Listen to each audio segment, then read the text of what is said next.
Song number 56, The Lily in the Valley. Awitin po natin lahat ng stanzas.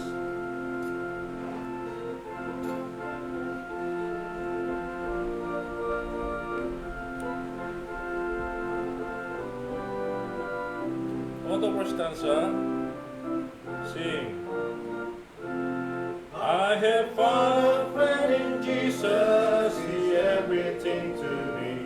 He's the fairest of 1,000 to my soul. Yeah, lily of the valley, in Him alone I see. All I need to cleanse and make me fully whole.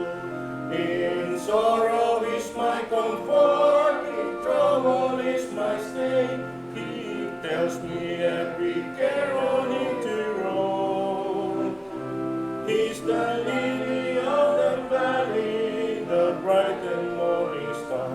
He's the fairest of 1,000 to my soul. He all my griefs has taken and all my sorrows borne. In temptation is my strong and mighty tower.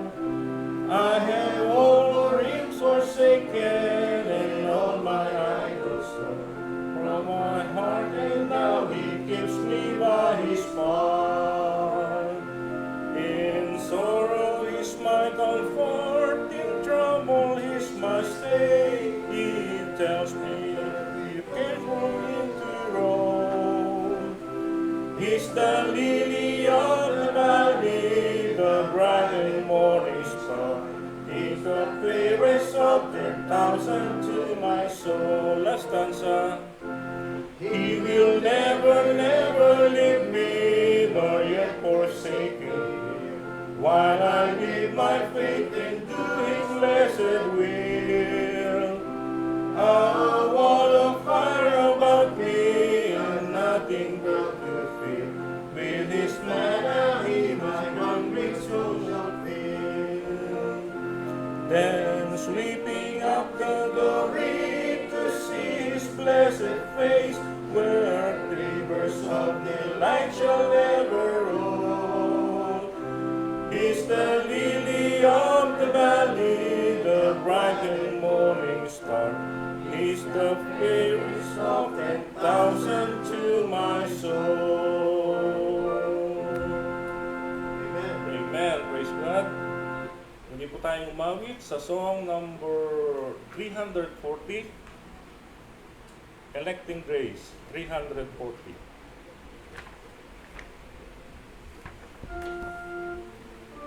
Page 340, Electing Grace.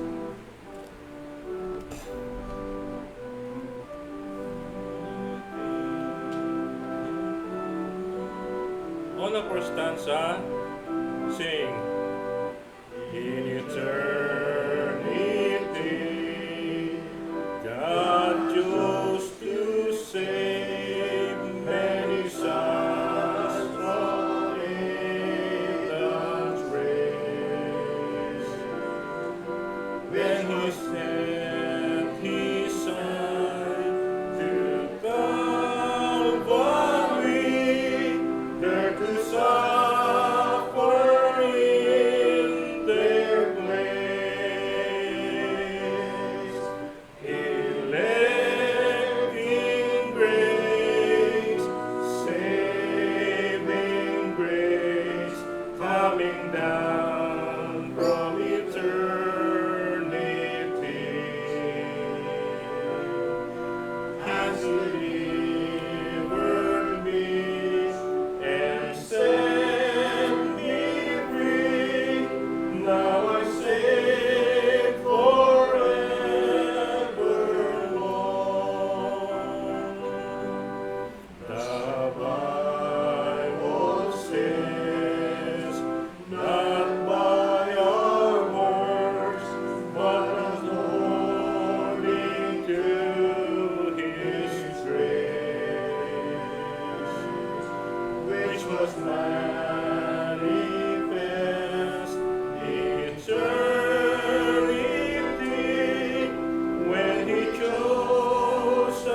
sa ay tumayo, tawagin po natin si Brad Alex para sa scripture reading.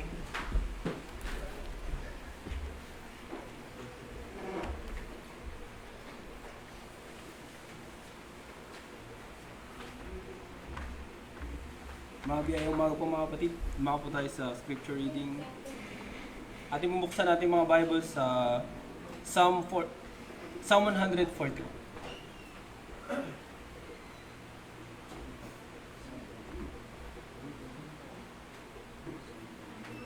Psalm 141, babasahin ko po ng Tagalog. Verse 1, Panginoon, ako'y tumawag sa iyo, magmadali ka sa akin. Pakinggan mo ang tinig ko pagka ako'y tumatawag sa iyo. Malagay ang aking dalangin na parang kamangyan sa harap mo, ang pagtaas ng aking mga kamay na parang hain sa kinahapunan. Maglagay ka ng bantay, O Panginoon, sa harap ng aking bibig, ingatan mo ang pintuan ng aking mga labi. Huwag mong ikiling ang aking puso sa anumang masamang bagay na gumagawa sa mga gawa ng kasamaan, na kasama ang mga taong nagsisigawa ng kasamaan. At huwag mo akong pakanin ng kanilang mga masarap na pagkain. Sugatan ako ng matuwid, maging maganda ng loob, at sawiin niya ako. Magiging parang langis sa ulo, huwag tanggihan ang aking ulo, sapagkat sa kanilang kasamaan ay mamamalagi ang dalangin ko. Ang kanilang mga hukom ay nangahagis sa mga tabi ng malaking bato, at kanilang maririnig ang aking mga salita, sapagkat matatamis. Gaya kung inaararo at nabubungkal ang lupa, gaya ng aming mga buto na nangangalat sa bibig ng Sheol, sapagkat ang mga mata ko'y nangasa iyo, O Diyos na Panginoon. Sa iyo nanganlong ako, huwag mong iwan ang aking kaluluwa sa walang mangkandili. Iligtas mo ako sa silo na kanilang inilagay sa ulo na ukol sa akin, at sa mga silo ng mga manggagawa ng kasamaan. Mahulog ang masama sa kanilang sariling mga bating habang ako'y nakatatahan.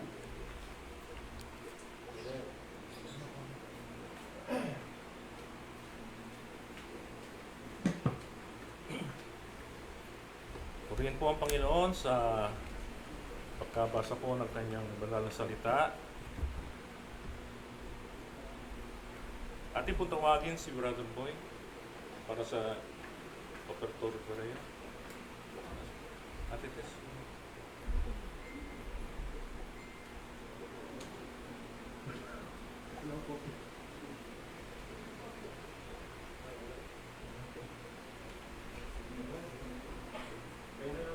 Okay, tayo na lang po ay manalangin. Tayo po ay aming Diyos na banal, makapangyarihan sa lahat. Muli kami nagpapasalamat sa inyo sa pagbibigay niyo po sa amin at pagkakatiwala niyo po sa amin ng mga salapi at trabaho na inyo pong patuloy na pinagkakalog sa bawat isa. Dalangin po namin, O Diyos, ang pagbabasbas niyo sa bawat sentimo na aming ipagkakaloob, magnaway maging kagamit-gamit ito sa pagbabahagi pa ng katotohanan ng Panginoon at magamit sa Iglesia, Panginoon. Ito po ang aming idinadalangin sa tanging panalangin po ng aming Panginoong Hesus. Amen. Okay, makakap na po ang bawat isa. Muli po tayong umawit. Song number 65. Song number 65, He hideth my soul. Awitin po natin ang lahat ng stanzas.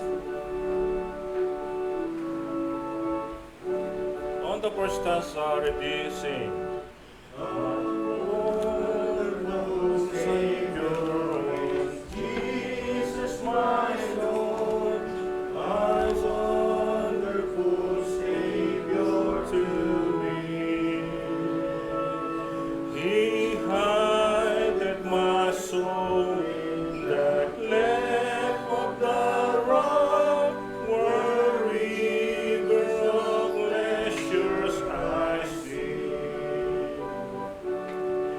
He hideth my soul in the cleft of the rock, that shadows a dry, thirsty land.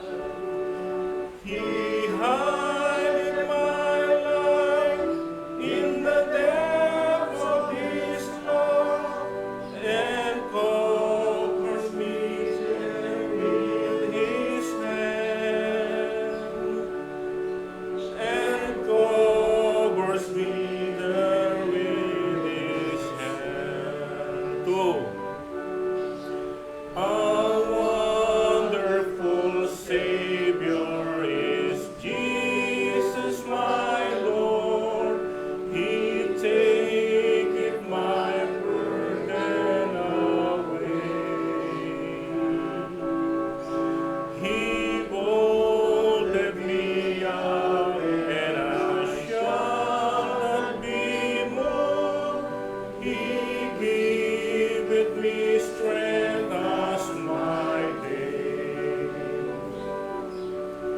He hideth my soul in the cleft of the rock, that shadows a dry, thirsty land. He hideth my life in the depths of His love, and covers me there with His hand, and covers me there with His hand. Third stanza. With numberless things each moment He crowns, and filled with His fullness divine, I sing in my rapture of glory to God, for such a Redeemer as mine. He hideth my soul in the cleft of the rock, that shadows a dry, thirsty land. He hideth my life in the depths of His love, and covers me there with His hand, and covers me there with His hand. Last stanza. When clothed is His brightness transport, and I rise to meet Him in clouds of the sky. His perfect salvation, His wonderful love, I shall be with a million hearts high. Chorus. He hideth my soul in the cleft of the rock, that shadows a dry, thirsty land.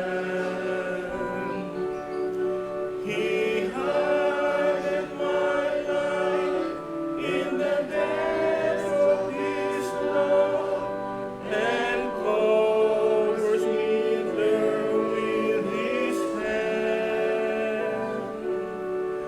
and covers me there with His hand. Amen. Purihin po ang Panginoon. At ihanda na po natin ang ating mga puso at isipan sa pakikinig ng pangalas salita ng Diyos. Tuwagin po natin ating pastor, Pastor Norman Villares.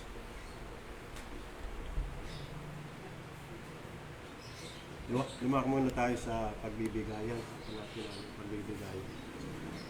Offering. Napag-offering na ba tayo? Hindi pa yata. Sige, yung mga magbibigay ng offering, pwede.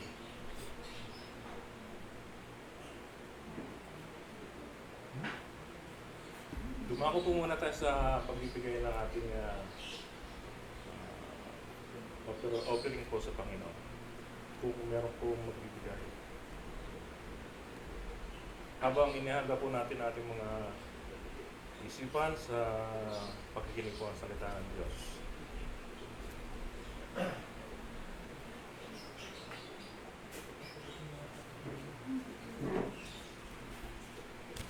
Magandang umaga ho sa inyong lahat mga kapatid. Mamaya po meron tayong Lord's Supper. So, yung ating po mga kapatiran ay mag-prepare para sa ating banal na hapunan mamaya. Salamat sa ating mga panauhin na narito ay nakarating. Praise the Lord. Praise God. At naway maging blessing sa inyo itong magpapahayag ng salita ng Diyos. Welcome sa Puritan Baptist Church. This is the church in the house. Kaya ganito itsura. Bahay kasi ito eh. Pero dito nagtitipo ng iglesia. Church in the house. So tayo po ay dumako sa pangangaral ng salita ng Diyos. Buksan po natin ang ating mga Biblia. If you have your Bible, please turn your Bibles to Romans chapter 3. Brother Louie, pakitaas na natin ito. Romans chapter 3, and please rise as we give reverence to the reading of God's Word.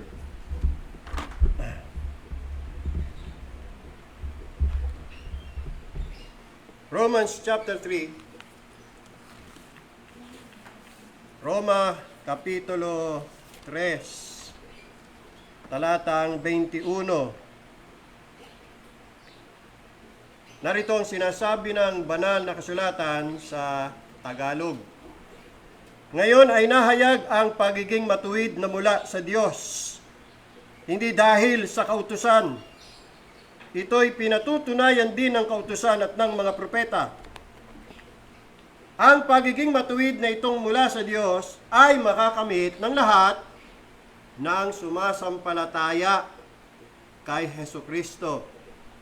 Walang pagkakaiba, sapagkat lahat ay nagkasala at hindi nakabot sa kaluwalhatian ng Diyos. Gayunman, sila ay pinawalang sala ng Diyos sa pamamagitan ng kanyang biyaya at sa pagtubos na isinagawa ni Kristo Jesus. Siya ang inihandog ng Diyos bilang pampalubag loob sa pamamagitan ng pananampalataya sa kanyang dugo. Ginawa niya ito upang ipakita ang kanyang katarungan pagkat nagtimpi siya noon at hindi nilapatan ng parusa ang pagkakasala ng mga tao. Ginawa niya yon upang ipakita sa kasalukuyang panahon ang kanyang katarungan na siya ay matuwid at nagpapawalang sala sa taong may pananampalataya kay Jesus. Pagpalain ng Panginoong Diyos ang pagbasa ng kanyang banal na salita. Tayo po'y dumulog sa Diyos sa panalangin. Hingi tayo ng gabay sa ating pag-aaral. Dakilang Diyos, purihin kahit luwalhatiin sa pagbasa ng iyong mga banal na salita na ngayong pong umaga ay ipangangaral. Dalangin po namin, Panginoong Diyos, na ihanda niyo po ang aming mga puso. Tulungan niyo po kaming maintindihan ang mahalaga niyong mensahe.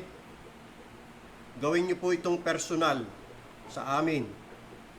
Panalangin namin, O Diyos, na itaas niyo po ang iyong anak na si Jesucristo sa aming kalagitnaan at makita ng lahat ang pag-asa na nasa Kanya. Bagabagin niyo kami sa aming pong mga kasalanan. Dalangin po namin na ang banal na Espiritu po ay gumawa sa puso naming lahat. Tulungan niyo po kami, Panginoong Diyos, na makita namin ang aming anyo o kalalagayan sa harapan ninyo. sa pamamagitan ng iyong mga salita. Pagpalain niyo po ang mensahe, Panginoong Diyos. Gamitin niyo po sa ikaliligtas ng sino mang inyong kalugdan. At lalo naming makita ang kadakilaan ng aming Panginoon at tagapagligtas na si Jesucristo. Ito po ang aming abang kahilingan at dalangin sa banal na pangalan ng aming Panginoon at tagapagligtas na si Jesucristo. Amen. Salamat, makakaupo na po kayo. Ang pamagat ng ating pag-aaralan ay The Believing Sinner's Justification and Righteousness, Part 2. So ito po ay tutuloy lang natin yung atin pong iniwang pag-aaral nung last Sunday. At bibigyan pa natin ng kaliwanagan yung ating pong tinalakay kung paano isang tao ay makatatamo ng kapatawaran ng kanyang mga kasalanan, mapawalang sala, at makatamo ng katuwiran ng Diyos. Napag-aralan po natin na ang tao po hindi ho siya makakapasok sa kaharian ng Diyos kung hindi siya matuwid. Sapagkat ang kaharian ng Diyos ay kaharian ng katuwiran. At ang Diyos ay katuwiran. God is righteous and man is unrighteous. No one, nobody is righteous before God. Now, the only way para sa tao ay makasama niya ang Diyos, kinakailangan maging righteous siya. Now, paano ang tao magiging righteous? Napag-aralan natin last Sunday na may dalawang kaparaanan kung paano ang tao magiging righteous. Yung una ay man's way, yung pangalawa ay God's way. Yung man's way, that is the wrong way. Marami sa mga tao, sinisikap nila na sila'y maging mabuti at matuwid sa harapan ng Diyos. Hindi ho yan tatanggapin ng Diyos. Lahat ng katuwiran ng tao ay itinuturing lang ng Diyos na maruming basahan sa Kanya. Ang kailangan ng tao ay yung katuwiran ng Diyos, the righteousness of God, and that is God's way. Ang tanong, paano makakamtan yan? Yan po ang ating pinag-aaralan. Kinakailangan sundin natin, kinakailangan lakaran natin yung God's way. Hindi po yung man's way, because that is the wrong way. Many people are trying to establish their own righteousness. They are trying to become righteous in the eyes of the Holy God. Pero hindi pwede ho yun. Hindi ho ubra yan. Sapagkat hindi po makapapasayan sa requirement ng Diyos. May dalawang kaparaanan kung paano ang tao ay mapawawalang sala. Ayon po sa ipinahayag, ayon po sa ating pinag-aralan, yun yung justification by the works of the law, na pagkarawan tao ay sumunod sa kautusan, mapawawalang sala siya. So sinisikap niya na siya ay mapawalang sala o mapatawad ng Diyos sa kanyang mga kasalanan sa pamagitan ng kanyang sariling pagsunod. Again, mali po yan. Dapat doon tayo sa way ng Diyos. Anong way ng Diyos? Justification by faith of Jesus Christ. So, dalawa, faith versus works. At hindi pwedeng faith plus works.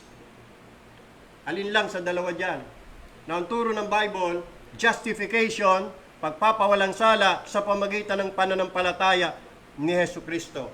Now, last Sunday, we defined, binigyan natin ng kahulugan kung ano ibig sabihin ng justification. You see, the word justification is a judicial term. Ginagamit po yan sa mga pagliliti, sa korte. And justification is the judicial act of God whereby He justly declares the one who believes in Jesus Christ as innocent, faultless, not guilty, and then treats him as righteous. Napakaganda ng konsepto ng justification. Now, last Sunday, we raised 3 questions. 3 mga katanungan ang ating ni-raise. Important questions na dapat sagutin natin ayon sa liwanag ng salita ng Diyos. Number 1, why is there a need for a sinner to be justified? Bakit kailangan ng isang makasalanan ay mapawalang sala? Sinagot po natin yan. Abay, kung hindi siya pawawalang sala, patay siya. mananagot siya, parurusahan siya ng Diyos, ibubulid siya sa impyerno dahil sa kanyang mga nagawang kasalanan. Pag ang tao po'y namatay na hindi niya nakamtan ang kapatawaran ng Diyos, parurusahan siya ng Diyos. Kaya kailangan siya mapawalang sala. Kinakailangan siya ay mapatawad ng Diyos sa kanyang mga kasalanan. Pangalawa, na tanong, if guilty, why justify? Kung napatunayan sa korte ng langit na ang tao po ay nagkasala, guilty, beyond reasonable doubt, bakit pawawalang sala? Ba't patatawarin? How come na ang isang guilty sinner be considered as innocent, faultless, not guilty? Paano yun? Pwede ba yun? At pangatlo, sinagot na po natin yung pangalawa, last Sunday. Ito yung pangatlo. Paano sinasagawang pagpapawalang sala? On what ground? On what basis? So we come now to answer the second question. Okay. Ang una natin ginawa last Sunday, sinagot natin pala yung first question. So ngayon, sasagutin natin yung second question and then finally yung third question. So listen very carefully. The second question is this. Kung lahat ng tao sa korte ng langit ay guilty beyond reasonable doubt, kung kaya't sila'y tinawag na mga makasalanan, bakit pawawalang sala? Remember the meaning of justification? Again, sabi ng ang kahulugan ng justification, it is the judicial act of God kung saan kanyang matuwid na ipinapahayag na yung sumampalataya kay Jesus Christ ay walang kasalanan at matuwid. Hindi lang walang kasalanan, matuwid pa. So paano nangyari yon? Guilty nga. How could that possibly be? Noong November 23, 2009, may malagim na krimeng nangyari sa Mindanao na kung tawagin ay Ampatuan Massacre. 58 katao ang pinatay. Kabilang doon sa mga pinatay ay yung mayor, si Ismael Mangunda Dato, yung, hindi pala yung mayor, yung kanyang asawa. Yung asawa ni Ismael Magunda Dato, kasama yung dalawa niyang kapatid na babae. Tapos mga journalist, mga abogado, mga aides, at yung mga motorista na sumama lang doon sa convoy para mag-file ng candidacy. Sumama lang, pero nadamay sila. Lahat sila ho ay pinatay at ibinaon. Yan. Can you imagine kung lahat ng pumatay sa mga ito ay acquitted, dineclare na not guilty, innocent, faultless, justified, ano mangyayari sa hustisya? Di ba? Yung isa doon si Ampatuan Jr. napatunayang guilty, kaya yun nakakulong. Pero yung the rest na-absuelto Kasama pa yung mga pulis doon. Punta tayo sa missing sa Bungeros. 30 individual ang pinatay at itinapon doon sa Taal Lake. Pero sabi ng state witness, mahigit pa raw 100 ang pinatay at itinapon po doon. Now, imagine kung ang lahat ng gumawa ng krimeng ito mapawalang sala. Ma-justified. Ano mangyayari sa hustisya? So the same concept, the same thing, mga kapatid, na yung guilty sinners, all mankind, na proven guilty in the sight of God, ay pawawalang sala. Can you just imagine? Pawawalang sala at the expense of the law and justice. Pagka ganun nangyari, mangangahulugan niya mga kapatid na ito po ay pagkampi at pagkonsinti sa kasalanan at paghamak sa kautusan. Di ba? There will be injustice. Pag pinawalang sala mo yung napatunayang nagkasala Tama ho ba yung ipawalang sala yung guilty, sinner? Tama ba yon? Makatwiran ba yon? You see, to clear the guilty is to dishonor the law that says the accused is guilty. Ang law, ang kautusan, ang nagsasabi, ang makasalanan ay guilty. At dahil guilty, dapat parusahan. Dapat yan patayin. Ang kabayaran ng kasalanan, sabi ng Biblia, ay kamatayan. For the wages, for the penalty of sin is death. You see, all of us, the entire world, all mankind are guilty of crime against God, and therefore we are all guilty and sentenced to be punished. We all deserve death. Now, how come na tayo pawawalang sala ng Diyos?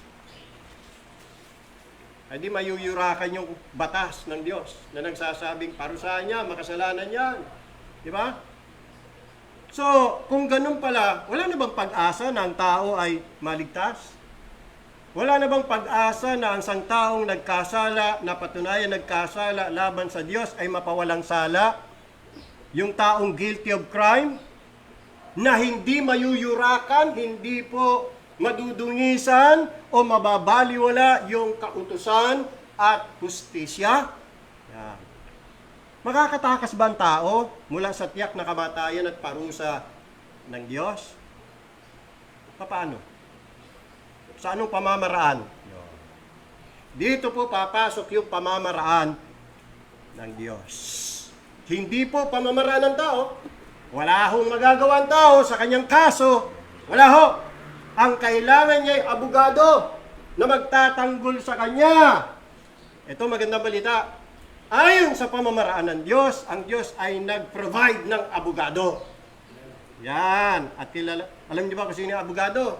Na napakagaling na abogado? Si Jesus Christ. And that is God's way. Yes, a guilty sinner, although guilty, na patunayan sa korte ng langit na nagkasala at karapat-dapat na maparusahan ng kamatayan ay pwede pa, may pag-asa pa na mapawalang sala at yan ay sa pamagitan ng kanyang anak, si Jesus Christ. That is the good news. Ang kapatawaran ng kasalanan at pagpapawalang sala ay mangyayari sa pamamagitan ni Jesucristo. Ito po ang ikatlong katanungan. Punta na tayo sa ating third question. How justification is done? On what ground? On what basis na pwedeng mapawalang sala ikaw at ako?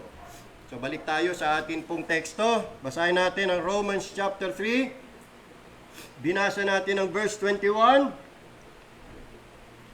Sabi po dito, ngayon ay nahayag ang pagiging matuwid mula sa Diyos. Yun po yung atin pong pinag-aaralan, yung pagiging matuwid na mula sa Diyos. Hindi po pagiging matuwid na mula sa tao o kaya sa pamamagitan ng tao o kaya sa pamamagitan ng pagsisikap ng tao na siya'y magiging matuwid. Hindi po yun. Magiging matuwid mula sa Diyos. Tingnan niyo po, hindi dahil sa kautusan. Anong kautusan? Kautusan ng Diyos. Ito ay pinatutunayan din ng kautusan at ng mga propeta. Verse 22. Ang pagiging matuwid na itong mula sa Diyos, ito yung kailangan mo eh. Ito yung kailangan ko. Ito yung kailangan nating lahat. Yung pagiging matuwid na mula sa Diyos. O ito yung the righteousness of God. It is not your righteousness, not my righteousness. It is the righteousness of God. Ang tanong, papaano makakamtan? Papaano mo makukuha yan? Ang pagiging matuwid na itong mula sa Diyos ay makakamit ng lahat ng sumasampalataya kay Jesucristo. Maliwanag? Maliwanag pa yan sa sikat ng araw eh. Verse 23. Walang pagkakaiba, pagkat lahat ay nagkasala at hindi nakabot sa kalwalatian ng Diyos. O yun naman pala, nagkasala lahat. Na yung sinasabing lahat dyan, Hudyo at Griego. Yan. Lahat ng tao, Hudyo man o Grego, wala hong pagkakaiba, there is no difference. Lahat po ay nagkasala, lahat po ay under the law, lahat po ay guilty beyond reasonable doubt. Therefore, lahat ay dapat parusahan. Pero paanong mapawawalang sala? Pwede pa mapawalang sala eh. Yun po yung pinapaliwanag dito ni Apostle Paul. Yan. Tuloy lang natin ang basa. Dahil sa kasalanan, hindi nakaabot sa kalwalatian Diyos sa mga tao, kapos sa kalwalatian ng Diyos. Kaya hindi makakaabot talaga. Yung taong guilty, sinner, hindi makakaabot sa kalwalatian ng Diyos. Hindi siya makakarating, hindi niya makakapiling ang Diyos. Hindi pwede hanggat hindi siya napawawalang sala at ginawang matuwid. Verse 25. Yan. 24. Gayunman, sila'y pinawalang sala ng Diyos sa pamamagitan ng kanyang biyaya. First thing, unang katotohanan, justification originates in grace. Doon sa tanong natin, paano mapawawalang sala? Ang sagot, sa biyaya ng Diyos. And what is grace? Grace is unmerited favor. Ito po yung kagandahang loob ng Diyos na ipinakita niya sa isang guilty sinner na hindi karapat-dapat ng anumang mabuting bagay mula sa Diyos. Lalo na yung patawarin siya sa kanyang mga kasalanan, lalo na iligtas siya, lalo na dalhin siya sa langit, yan po'y sa biyaya lang ng Diyos, na hindi ho na merito ng tao. Yan po'y dahil lang sa awa ng Diyos, kung kaya't ang isang makasalanan, ang isang taong nagkasala sa kanya ay maaari pa niyang patawarin. Kaya ang kaligtasan po sa awat biyaya lang ho ng Diyos. Kung maawa ang Diyos sa iyo at sa akin, maliligtas. Pwedeng pawalang sala. Pwedeng patawarin ng Diyos. Pwede. Dahil ang Diyos po'y mabiyaya at maawain. See? Nag-originate yan sa grace ng Diyos. Bagay na hindi natin na merito. Bagay na hindi natin napagsumikapan. Dahil kung yan ay napagsumikapan mo, kaya binigay sa'yo ng Diyos, eh hindi na grace yun. Yung sinasabing works, salvation by works, hindi na by grace. So justification originates in grace. Dahil ang Diyos ay mabiyaya. Lahat ng kabutihang tinatanggap natin mula sa Diyos, tanda natin, biyaya ang tawag mo dyan. Kasi hindi tayo karapat-dapat na tumanggap. Hindi ba? Pangalawa, ano ang batayan ng justification? Justification is through the redemptive and propitiatory work of Jesus Christ, who fulfilled the law and merited salvation. Again, look at verse number 24. Gayunman, sila'y pinawalang sala ng Diyos, papaano? Sa pamamagitan ng kanyang biyaya, yun ang una. Pangalawa, at sa pagtubos na isinagawa ni Kristo Jesus. Kita niyo? Siya ang inihandog ng Diyos bilang pampalubag loob. Ano yung pampalubag loob? Kasi ang Diyos galit. Galit sa mga gumagawa ng kasalanan. Galit sa mga suwail, sa mga tampalasan. Galit sa mga taong suwail. Galit ang Diyos. Ngayon, para mapawi ang galit ng Diyos, si Kristo pong nagpawi. Siya po yung ginawang pampalubag loob. Yan, yun po ibig sabihin yan. Napawi ho ni Jesucristo ang matinding puot at galit ng Diyos. At yan ay sa pamamagitan ng pananampalataya sa kanyang dugo. Yun. Ginawa niya ito upang ipakita ang kanyang katarungan. Pagkat nagtimpi siya noon at hindi nilapatan ng parusang pagkakasala ng mga tao. Yan ang dahilan kung bakit nasabi natin na ang kapatawaran ng kasalanan at pagiging matuwid ay sa pamagitan ni Kristo. Alam niyo ang ginawa ni Jesus Christ? Ang ginawa ho ni Jesus Christ ay sinunod niya ang lahat ng kautusan. Nung siya'y nagkatawang tao, siya'y Diyos na nagkatawang tao, pumunta rito sa lupa. Sinundin niya ng kautusan ng Diyos at ibinigay niya ang lahat ng hinihingi ng kautusan. And on that ground, and on that basis, justification has become possible. Ang pagpapawalang sala ay naganap at nangyari dahil kay Jesus Christ. When Jesus Christ died on the cross of Calvary, He shed His blood. Bakit kailangan siyang mamatay? Bakit kailangan mabuhos ang kanyang dugo? Kasi kung walang pagkabuhos ng dugo, ang sabi ng Biblia, walang kapatawaran ng kasalanan. Kasi yung dugo niyang nabuhos, yun po ang makapag-aalis. Yun po ang makapagpapawi ng kasalanan. Walang anumang bagay sa mundong ito makapaglilinis, makapagpapawi ng kasalanan mo at ng kasalanan ko, kundi sa dugo lang ni Kristo. May nagtanong sa akin last Sunday, Brother Resty. Sabi niya, naunawaan niya yung mensahe. Sabi niya, Pastor, bakit kailangan pang mamatay ang anak ng Diyos na si Jesus Christ sa krus? Di ba ang Diyos makapangyarihan? Pwede naman yung patawarin na lang yung tao sa kanyang mga kasalanan. Burahin ang kanyang mga kasalanan. Gawin siya matuwid. Na hindi na kailangang ihandog pa, ialay pa yung kanyang anak sa krus. Tanong ko sa inyo, magagawa kaya ng Diyos yun? Pwede, di ba? Pwede yun. Kaya lang, paano yung law? Paano yung kautusan? Hindi masasagasaan yung kautusan. Patatawarin ng Diyos ang tao makasalanan at the expense of His own law. So sana ang justice doon? Sabi ng kautusan, ang kaluluwang nagkasala dapat mamatay. Yun ang sabi ng kautusan. Dahil ang tao po ay tagasalangsang ng kautusan ng Diyos. Ang tao po kahit kailan ay hindi ho naging tagasunod o tagatupad ng kautusan ng Diyos. Bakit po dineklara ng Diyos na tayo makasalanan? Bakit? Ano ba ibig sabihin ng kasalanan? Ang sabi ng Biblia, sin is the transgression of God's law. Basahin natin yung 1 John 3, verse 2 para makita po ninyo.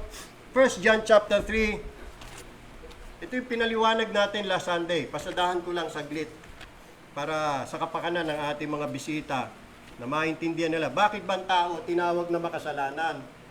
Alam mo ba makasalanan ka? Ha? Alam mo ba yon? Alam mo ba na sa harapan ng Diyos, ikaw ay makasalanan? Sino sa atin dito nagsasabing, Pastor, wag niyo ako idamay, hindi po ako makasalanan. O ngayon, sasabihin ko na sa iyo, sabi ng kautusan ng Diyos, makasalanan ka. Alam mo kung bakit? Nilabag mo kautusan ng Diyos. Hindi mo sinusunod eh. 1 John chapter 3 verse 2. Ang sabi po dito, 1 John chapter 3 verse 2. Sabi po dito ay verse 4. Whosoever 3:4 ng 1 John. Whosoever committed sin. Sino hindi nagkakasala? Sino sa atin does not commit sin? Kung may magtaas ng kamay, sasabihin ko sa iyo, yan ang una mong kasalanan. Ano po yun? Nagsinungaling ka. Whosoever committed sin, transgresseth also the law. Pagka pala tao, gumagawa ng kasalanan, sinasalangsan niya, sinusuway niya, nilalabag niya ang kautusan. For sin is the transgression of the law. Maliwanag? Bakit lahat ng tao makasalanan? All have sinned. Nabasa natin kanina, di ba? Romans 3:23, for all have sinned because all are transgressors of God's law. Alam niyo, ang tao, lapastangan sa Diyos. Walang pakundangan sa Diyos. Walang respeto at paggalang sa mga kautusan ng Diyos. Ang tao pinanganak na makasalanan, kaya ipinanganak siyang tagalabag ng kautusan ng Diyos. Kaya deserving talaga ng tao ang punishment. 6:23 ng Romans, the Bible says, ang kabayaran ng kasalanan ay kamatayan. We all deserve to die. We all deserve God's wrath. God's judgment, God's punishment. We don't belong to heaven. We belong to hell. We are all hell-deserving sinners. I repeat, we are all hell-deserving sinners.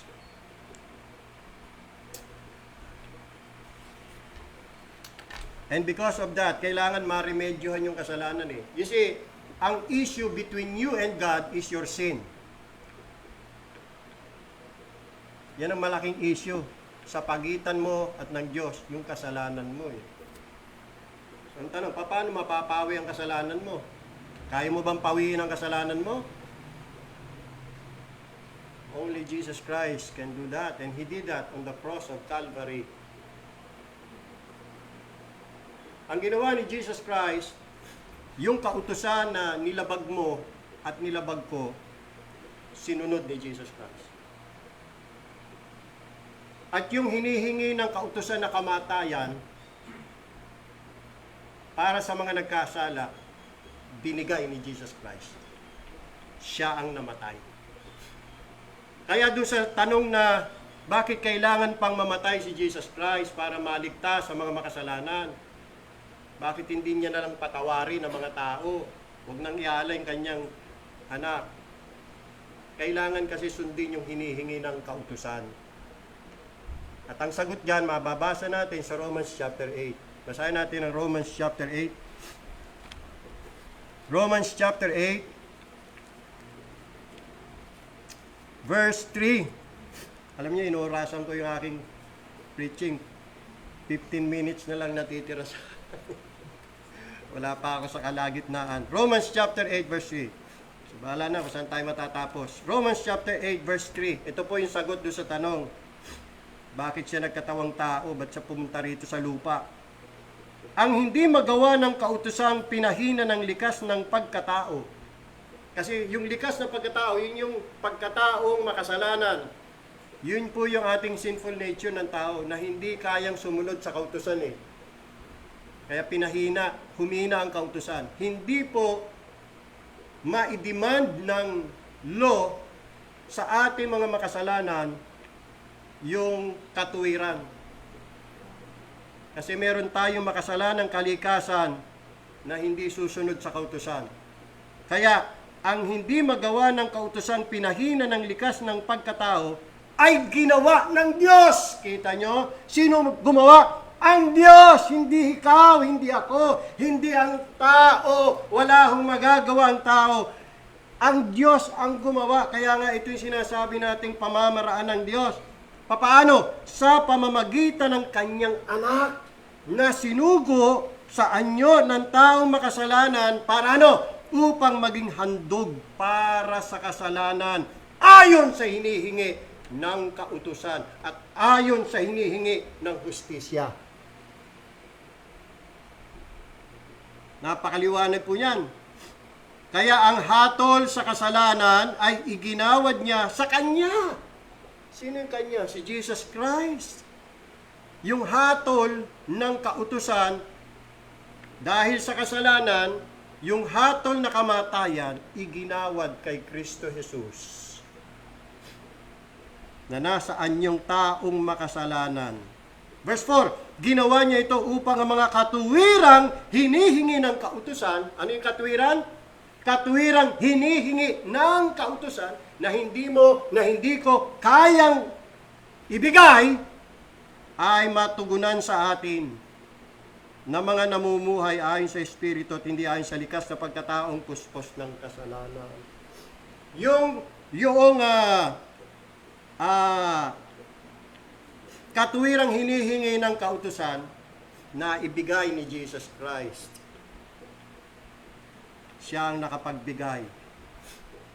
Yung righteousness of God na merito ni Jesus Christ. Yan. Yun po ibig sabihin yan eh. Sa pamagitan ng kanyang pagsunod sa kautusan at kamatayan ayon sa hinihingi ng kautusan. Ganyan din po sinabi sa Ephesians chapter 1 verse 7 para bigyan pa natin ng liwanag. Dagdag na kapaliwanagan, in Ephesians chapter 1 verse 7, ganito po ang ating mababasa. Sa Kanya ay mayroon tayong katubusan. Ang tinutukoy si Jesus Christ. Sa Kanya ay mayroon tayong katubusan sa pamagitan ng Kanyang dugo.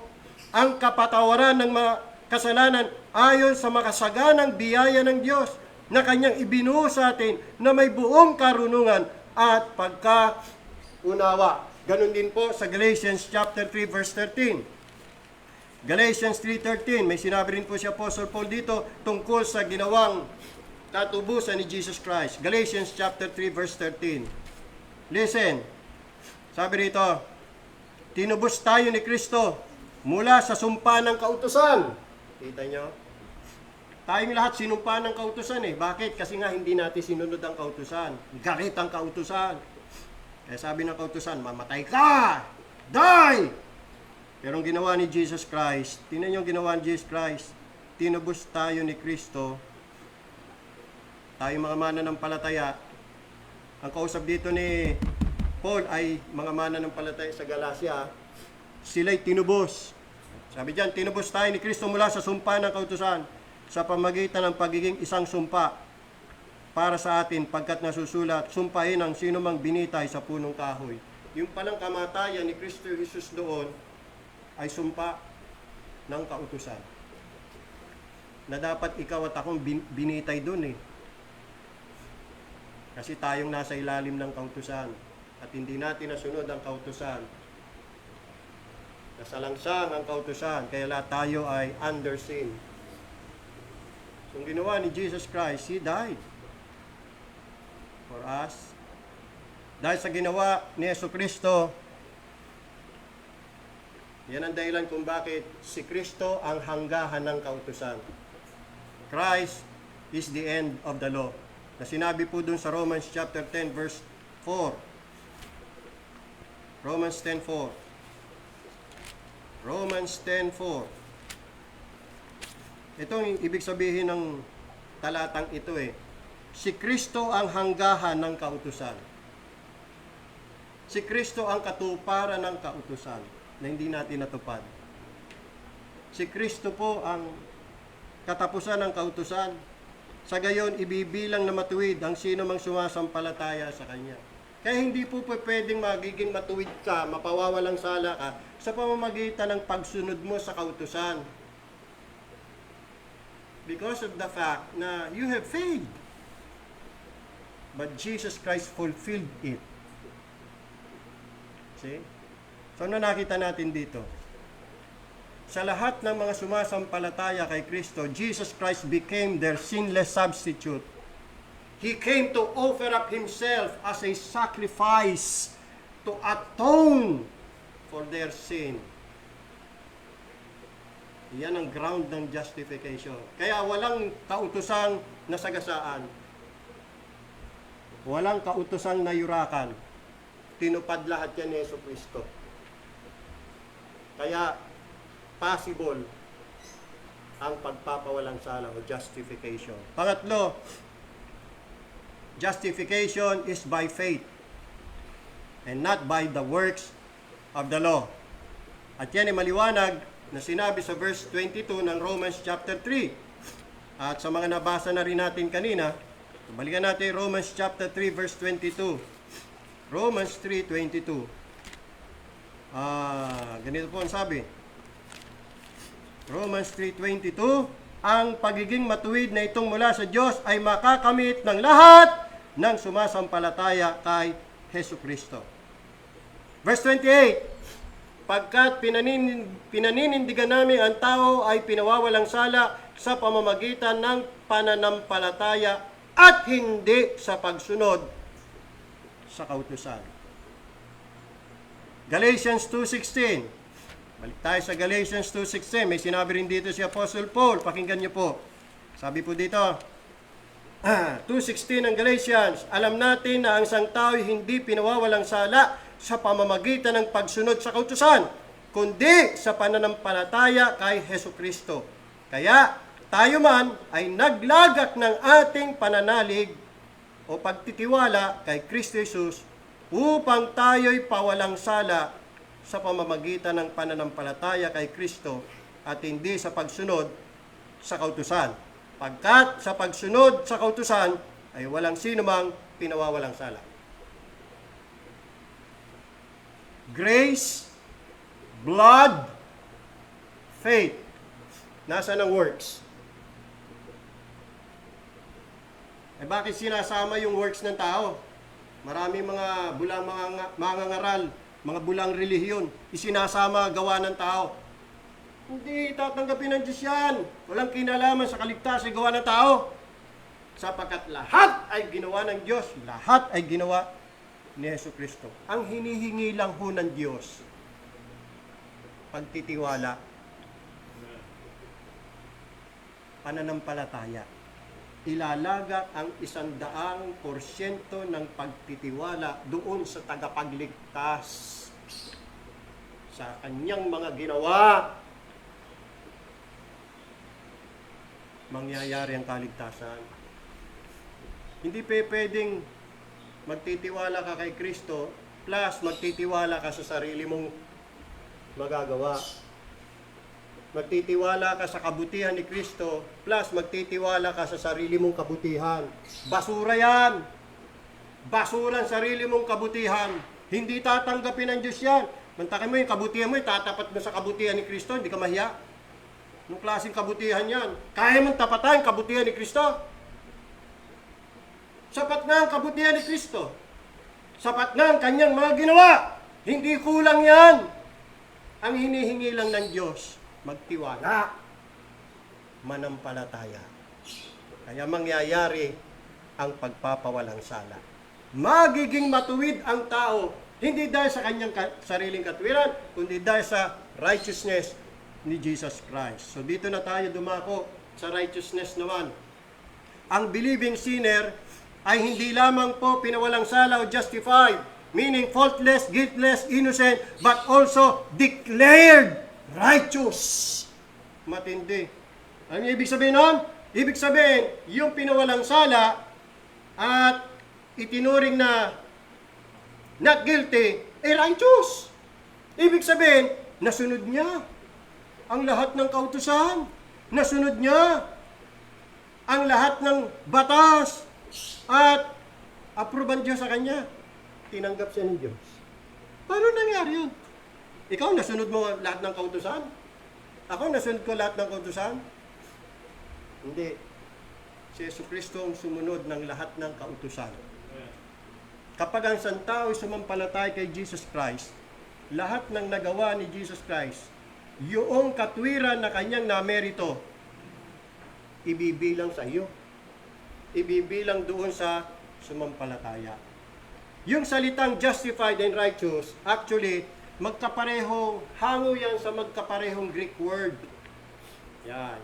Yung verb na dikayo, ang ibig sabihin niyan to declare or to pronounce one to be just or righteous. Dikayo. To render or regard just or innocent. Dikaiosune, righteous. Dikaios, righteous. Halos synonymous. Yung pinawalang sala, matuwid. Naunahan niyo ba yun? Ngayon, itong katwirang ito ay ibinibilang sa isang taong sumampalataya.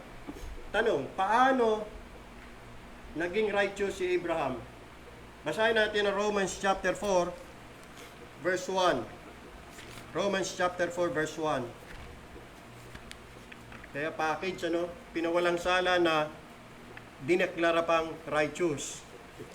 Na parang walang nagawang kasalanan kahit isa. Na para bagang nasunod niya ang lahat ng kautusan. Pero sa totoo lang, hindi naman niya nasunod. Dahil kay Jesus Christ.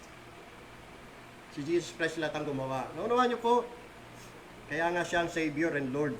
Romans chapter 4, verse 1. Tungkol sa bagay na ito, anong masasabi nating natuklasan ni Abraham na ating ninuno? Kung siya'y pinawalang sala sa pamamagitan ng gawa o pagsunod niya sa Diyos, ay may pagmamalaki siya. Pwedeng magmayabang si Abraham. Kaya ang isang tao na naniniwalang siya'y naligtas sa pamamagitan ng kanyang pagsunod, magmamayabang yon sa Diyos. Pagmamalaki niya yung kanyang mga nagawa. Ngunit hindi sa Diyos. Verse 3, ano bang sinasabi ng kasulatan? Si Abraham ay sumampalataya sa Diyos, kaya ibinilang itong katuwiran sa kanya. Yung salitang ibinilang, mababasa natin sa verse 3, verse 5, counted. Tapos sa verse 4 naman, reckoned. Ayan, verse 4. Pag ang isang tao ay nagtrabaho, ang kanyang sweldo ay hindi bilang regalo, kundi pananagutan.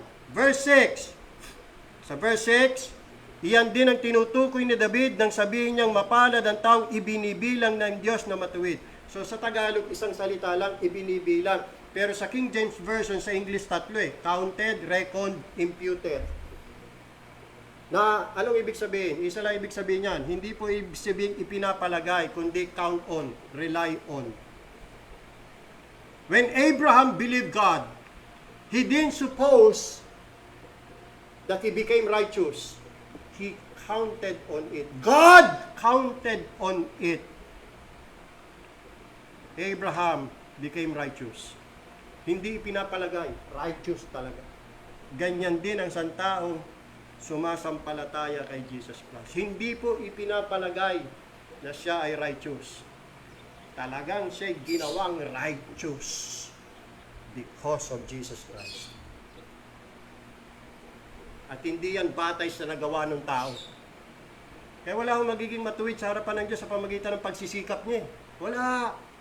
Basura ho yan. Hindi tatanggapin ng Diyos yan. Ang tatanggapin ng Diyos yung righteousness ni Jesus Christ. Na pwedeng mapunta sa iyo if you will completely rely or trust Him. Si Jesus Christ ang nakapag-merit ng righteousness. Na-merit niya ang justification. Na-merit niya ang kapatawaran ng kasalanan. Siya lahat ang nakapag-merit yan. At yan ay matatanggap ng isang makasalanan na sasampalataya sa Kanya. See? Yun po yung ibig sabihin yan, mga kapatid.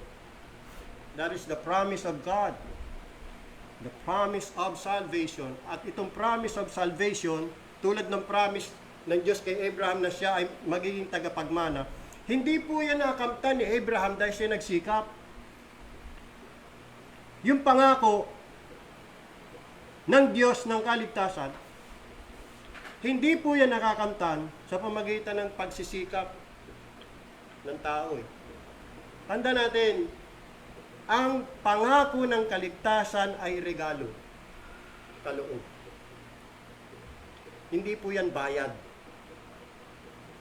Sabi ho dito sa talatang 4, pag ang isang tao ay nagtrabaho, nagsikap, nagsipag, gumawa, ang kanyang sweldo ay hindi bilang regalo,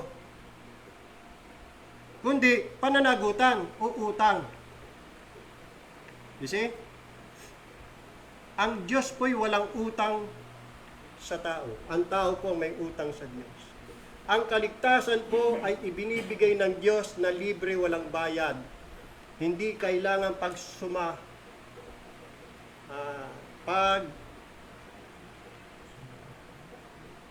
Tagalog nun? Yeah,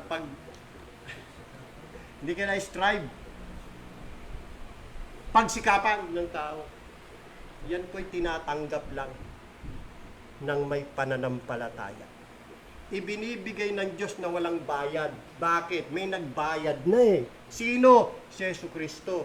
Anong ibinayad niya? Buhay niya at dugo. Yung dugo nga niya tinawag na ransom. Yun ang pinambayad niya. Kaya yung kaligtasan binibigay ng walang bayad. Kaya ang pananampalataya ay isang kamay na tumatanggap lang ng regalong ibinibigay. Kaya walang gawa doon. Gumanong ka lang. Salamat po. Salamat. Ano niyo ho, mga kapatid? Ang pangako hindi ho pinagsusumikapan. Yun. Ito po ay inaasahan. Ito po'y sinasampalatayanan. Ang kaligtasan ay kaloob ng Diyos binili, binayaran at sinikyod ni Kristo sa pamamagitan ng kanyang tinapos na gawa. At itong kaloob ay ibinibigay niya at tinatanggap naman ng pananampalataya.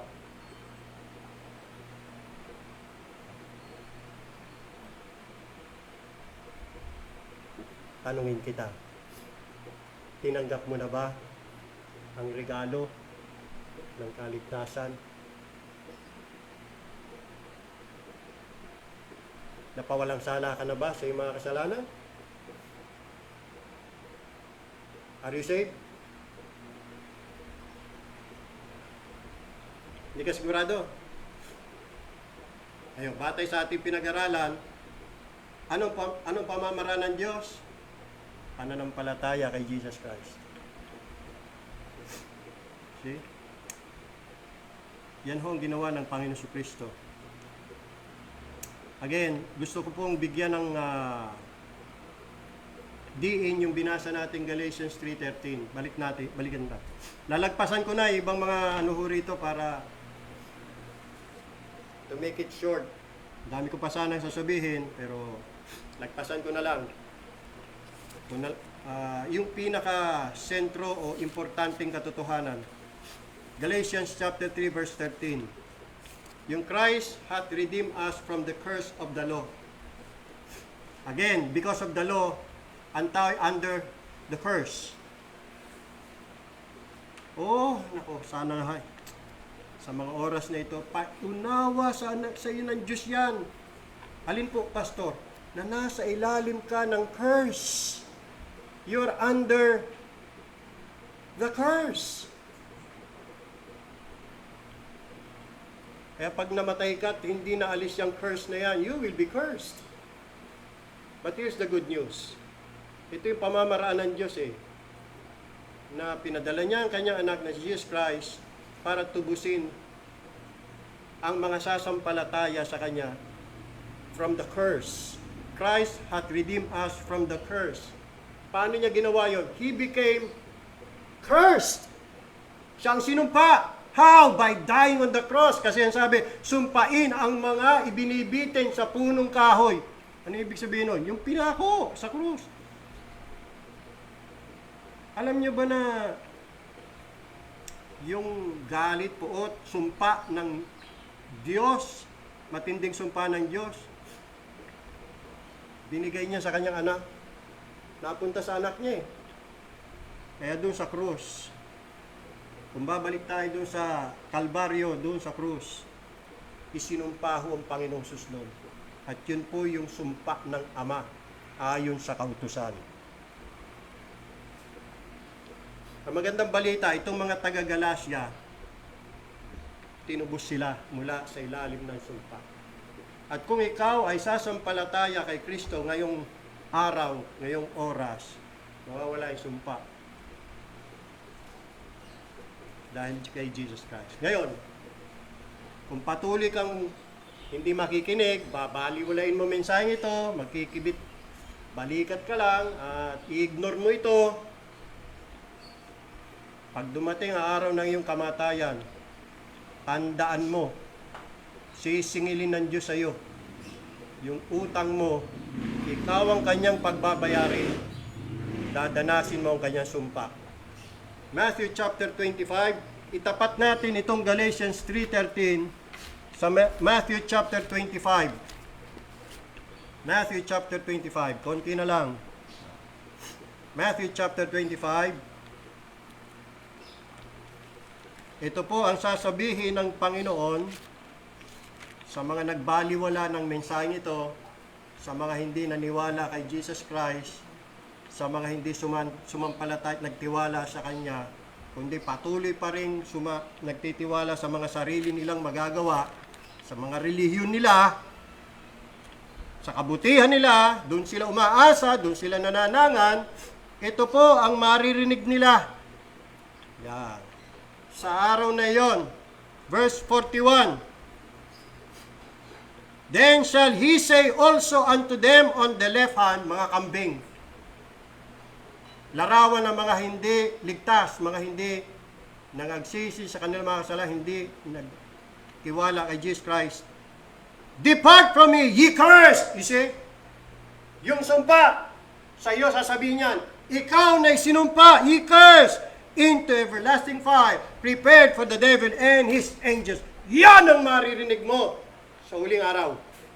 Ikaw na sinumpa, umalis ka sa harapan ko. Doon ka sa walang hanggang apoy.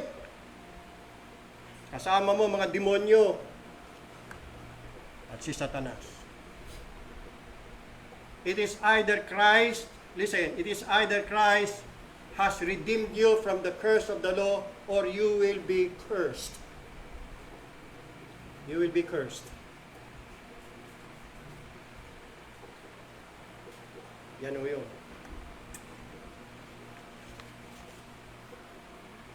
Nobody can earn salvation through their spiritual or religious performances. Because if that happens, then Christ's death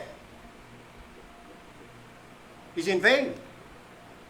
Kung ang tao pala pwedeng makapunta ng langit sa pamamagitan ng pagpapakabait o sarili niyang pagsisikap, para sa ano pa namatay si Kristo? Di wala kabuluhan.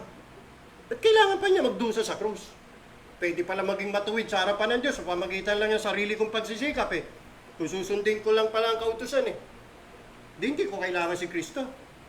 Kaya ko pala iligtas sarili ko. Pero mali, hindi. Hindi natin kaya iligtas sa ating mga sarili. Palpak na nga Nalabag na nga ang kautusan Kaya sabi ng kautusan, mamatay ka! Kaya ang kailangan natin, Jesus Christ. Kailangan mo siya, narinig mo? Kailangan mo siya. Para kayo makapunta ng langit. Para kayo mapatawad. Para kayo maligtas. Kailangan mo siya. Tandaan nyo, walang maliligtas apart from Jesus Christ. Nobody can be saved apart from Christ's death and resurrection. Nobody. So, anong conclusion? Basahin natin ang conclusion natin bago tayo magtapos. Romans 3:28. Nabasa natin kanina, ulitin natin. Romans 3:28. Pagkat pinaninindigan namin ang tao ay pinawawalang sala sa pamamagitan ng pananampalataya at hindi sa pagsunod sa kautusan. Galatians 2:16. Ito ang ating conclusion. Galatians 2:16. Listen. Alam natin na ang isang tao hindi pinawawalang sala sa pamamagitan ng pagsunod sa kautusan, kundi sa pananampalataya kay Hesukristo. Kaya, tayo man ay naglagak ng ating pananalig kay Kristo Jesus upang tayo'y pawalang sala sa pamamagitan ng pananampalataya kay Kristo at hindi sa pagsunod sa kautusan. Pagkat sa pagsunod sa kautusan, walang sino mang pinawawalang sala. Chapter 3, verse 11. Chapter 3 of the same epistle, Galatians 3:11. Maliwanag na walang sino mang pawawalang sala sa harapan ng Diyos sa pamamagitan ng kautusan o sa pamamagitan ng pagsunod sa kautusan, sapagkat ang matuwid ay mabubuhay sa pamamagitan ng pananampalataya. Last verse, verse 24. Kaya nga, ang kautusan ang ginawang tagapagturong naghahatid sa atin kay Kristo upang tayo'y mapawalang sala sa pamamagitan ng pananampalataya. Ngayong dumating na ang pananampalataya, wala na tayo sa ilalim ng kautusan.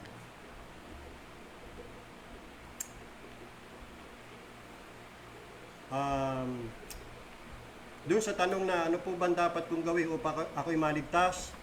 Maligtas saan? Saan mo gustong maligtas? Gusto mong maligtas mula sa impyerno? That proves nothing. Nobody wants to go to hell. Again, ang sabi ko nga, the issue between God and man is sin. So my question is, do you wish to be saved from sin? From your sin? From the power and pollution of sin? Again, what is sin? Sin is the transgression of the law. Sin is rebellion. It is a species of rebellion against God. Sin is man declaring himself independent from God. That is the essence of sin. Nag-declare si Adam, nag-declare si Eve ng independence from God. Ayaw nilang sila'y pakialaman ng Diyos. Gagawin nila ang gusto nilang gawin. Yan ang sin. Independence. You see, man is independent, self-sufficient. Lagi siyang nagtitiwala sa sarili niya. You see, bago iligtas ng Diyos ang isang tao, binabagabag niya yung tao sa kanyang pagkakasala. Ngayon, hindi ko ibig sabihin dito yung sinasabi ng karamihan na, ay, oo, lahat naman tao makasalanan. Alam ko yun. Hindi ho yun ang tinutukoy ko. Sa halip, ang ibig kong sabihin ay, ipinadama sa kanya ng banal na espiritu sa kanyang puso yung bigat ng kanyang mga kasalanan. Na siya isang panghabang buhay na rebelde laban sa Diyos. At ang kanyang mga kasalanan ay napakarami. At dahil dito, siya'y nakararamdam ng labis ng kahihiyan. Siya'y nakakaramdam ng dahil sa kanyang mga kasalanan ng matinding lungkot, kalumbayan at pigati. Ang tanong ko sa iyo, naranasan mo na ba yan?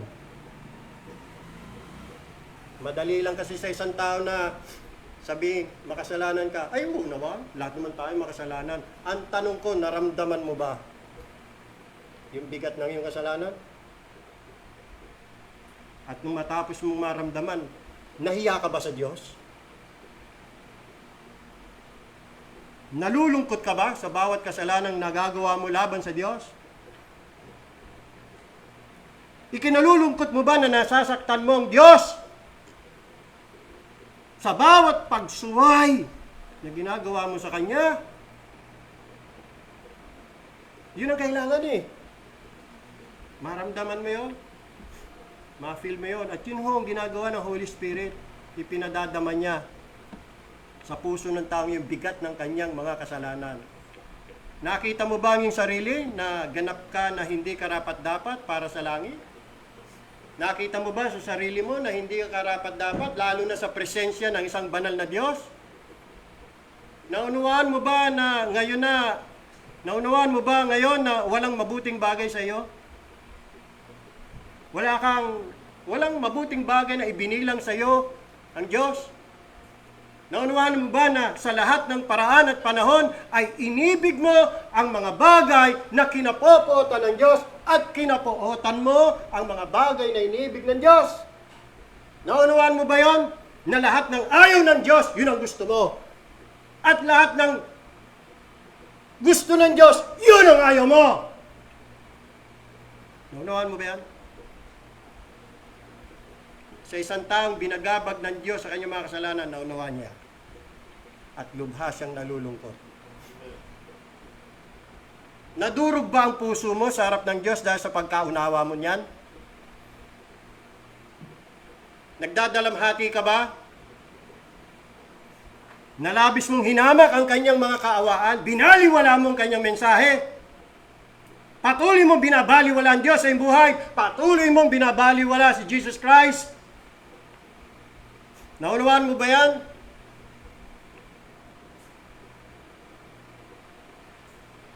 Ginamit mong mali at inabuso ang kanyang mga pagpapala at kabutihan ay pinakita niya sa iyong buhay.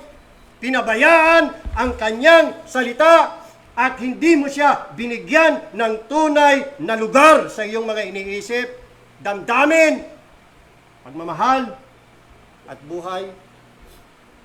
Naunawaan mo ba yan? Listen, it is not until the sinner despairs of any help from himself that he will ever fall into the arms of sovereign mercy. Hanggat hindi mo nakikita ang sarili mo na wala kang magagawa, hindi mo itatapon, hindi mo ilalagak ang sarili mo sa awa ng Diyos.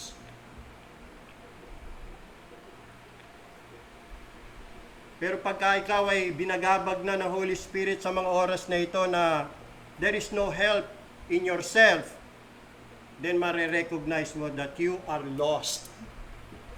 And you will cry to God and say, God, be merciful to me, a sinner. At ang ganyang iyak ay tiyak na pakikinggan ng Diyos. What I mean is this: there must be a sense of utter helplessness in yourself. A sense of utter helplessness is the first prerequisite to any sound conversion. Wala akong kaligtasan para sa kanino mang kaluluwa hanggat hindi ho siya lumalayo, hanggat hindi niya inilalayo ang kanyang tingin sa kanyang sarili at ibaling kay Jesus Christ. Hanggat may nakikita kang magagawa sa iyong sarili, ay hindi mo kailangan si Jesus Christ. Ang nais ng Diyos, yung makita mo sa sarili, wala ka na talagang magagawa. You are a guilty, hopeless, condemned sinner. And that's the only time you will see and sense your need for a Savior. Jesus Christ. Yung helplessness ng isang makasalanan na wala siyang magagawa sa kanyang sarili, at yung kaligtasan ng kaluluwa na siya'y babaling sa sovereign mercy of God, yan po yung pinaka-inaari at pinagpala ng kaligtasan sa mga nawala.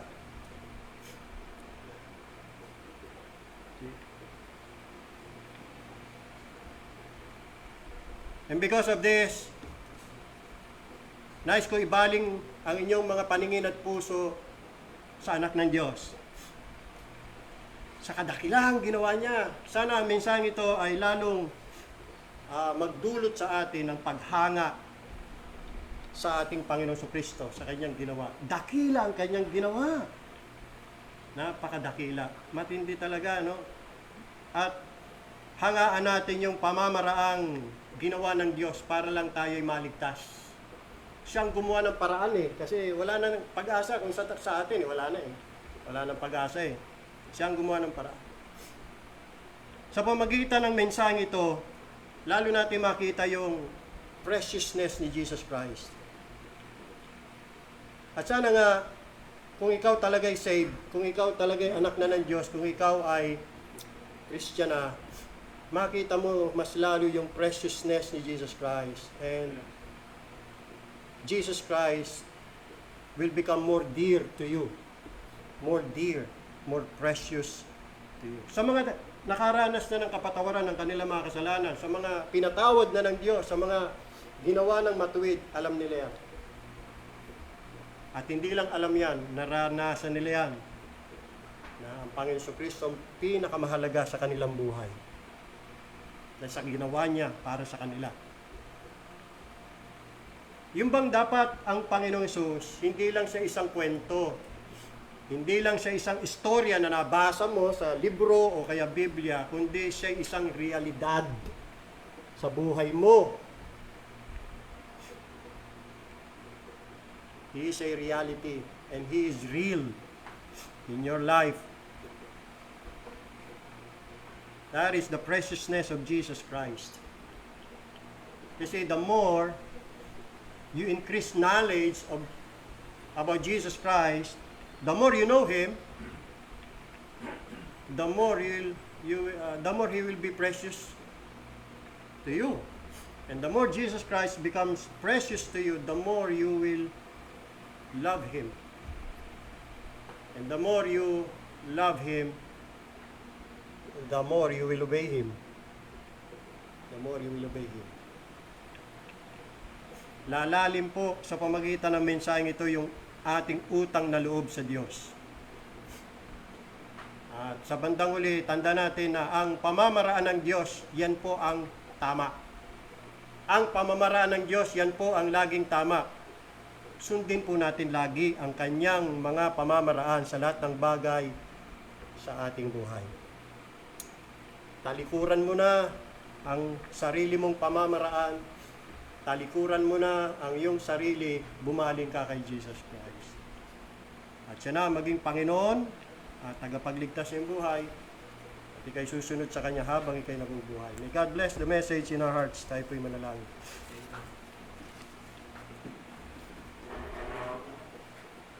Tayo po'y lumuhod.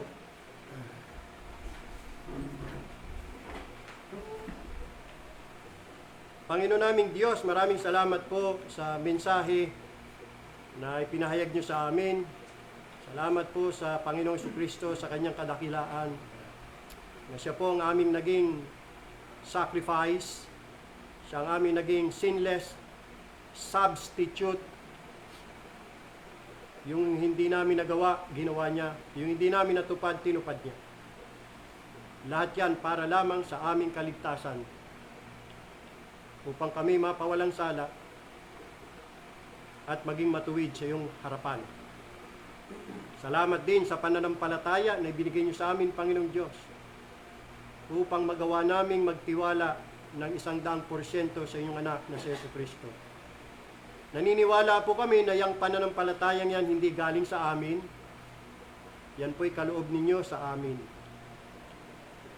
Sapagkat yan lang pong hinihingi ninyo. Magtiwala lamang sa inyong anak. Na dahil po sa katindihan ng aming mga kasalanan, dahil sa karumihan namin, hindi namin magagawa yan. Kahit parang simple lang, sumampalataya, magtiwala lang. Pero sa tindi ng aming depravity, blindness, maski yung simpleng bagay hindi namin maibigay. Kaya lahat na may kinalaman sa aming kaligtasan, kayo pong gumawa, Panginoon. Marami pong salamat. Natutunan namin na manalig at magtiwala sa aming Panginoong Hesus.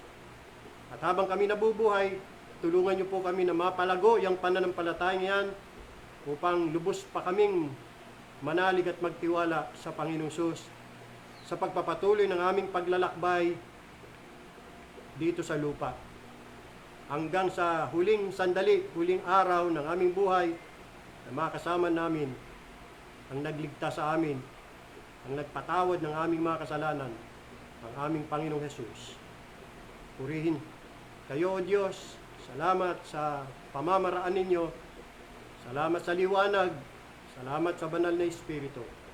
Panalangin po namin na gamitin niyo po ang mensahe para sa kaligtasan ng mga nawawala, ng mga tupa ng Panginoong Hesus na naliligaw pa. Sana po ay marinig nila ang tinig ng kanilang pastol, ang Panginoong Hesus. Naway maliwanagan sila, O Diyos. Mahabag kayo sa mga kaluluwa nila. Tulungan niyo po sila, Panginoong Diyos, na maligtas. At sa pagpapatuloy namin paglilingkod sa inyo sa araw na ito, pagpalain niyo po kami, gabayan. Sa banal na pangalan ng aming Panginoon, tagapagligtas ng sa Jesucristo, ito po aming dalangin.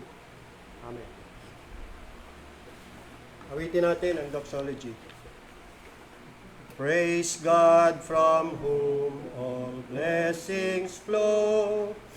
Praise Him, all creatures here below. Praise Him above, ye heavenly hosts. Praise Father, Son, and Holy Ghost. Amen. Amen. Amen.